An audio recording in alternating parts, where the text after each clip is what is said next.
Eu vou explicar para você de novo aquele conceito de epsilon e delta, eu acho que ficou um pouco confuso. Vamos pensar aqui num gráfico, certo? E vamos pensar que eu tenho aqui uma reta, certo?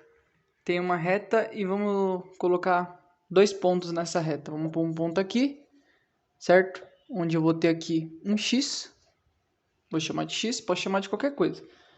E vou pôr um ponto aqui que eu vou chamar de f de x.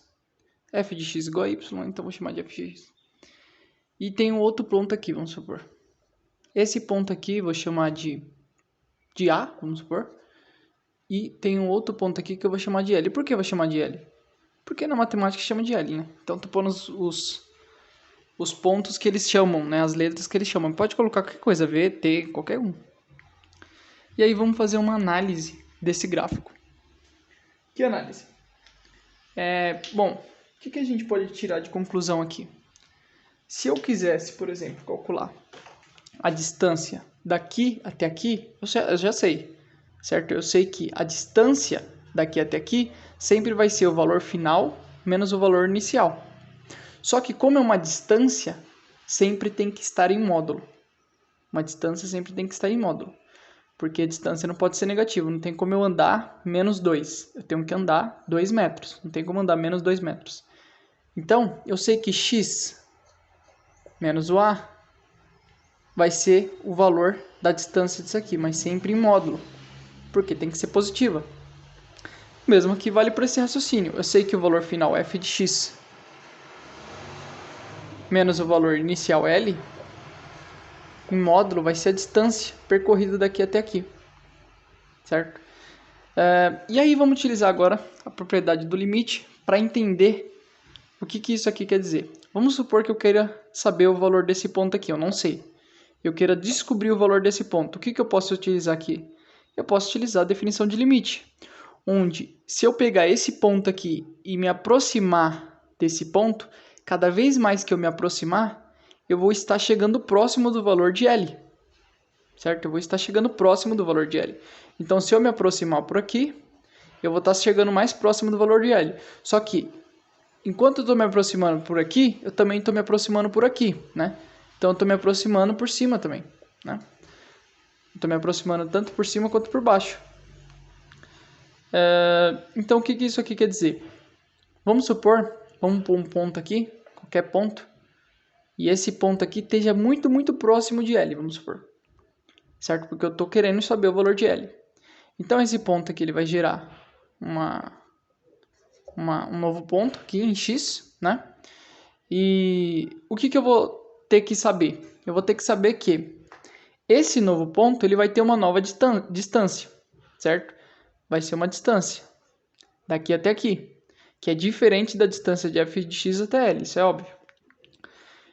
E para isso, eu vou ter que dar um nome para essa nova distância. Eu poderia dar qualquer nome, só que em matemática a gente chama isso de epsilon, certo? A gente chama isso de epsilon. Um minuto, vou pegar outra caneta. Então a gente chama isso daqui de epsilon. Assim como se eu tenho um novo ponto aqui, eu tenho uma nova reta aqui, eu vou também ter um novo ponto aqui, certo? Eu vou ter um ponto aqui. E a distância de A até X, eu vou ter uma nova distância, certo? Eu posso chamar essa nova distância de qualquer coisa, só que eu vou chamar de delta, porque a gente chama de delta na matemática, ou pode também chamar de sigma. Você escolhe. A propriedade e o valor é o mesmo, esses símbolos não alteram em nada. E aí o que eu posso analisar? Eu posso analisar que f de x menos o L, que vai ser a distância de f de x até L, vai ser menor do que epsilon. Talvez fique um pouco confuso, vamos colocar em número. Vamos supor que f de x seja 4, L seja 2. Seguindo a ordem, se aqui esse ponto é 2, vamos supor que esse aqui seja 3, né? E aí fica uma ordem crescente, 2, 3, 4.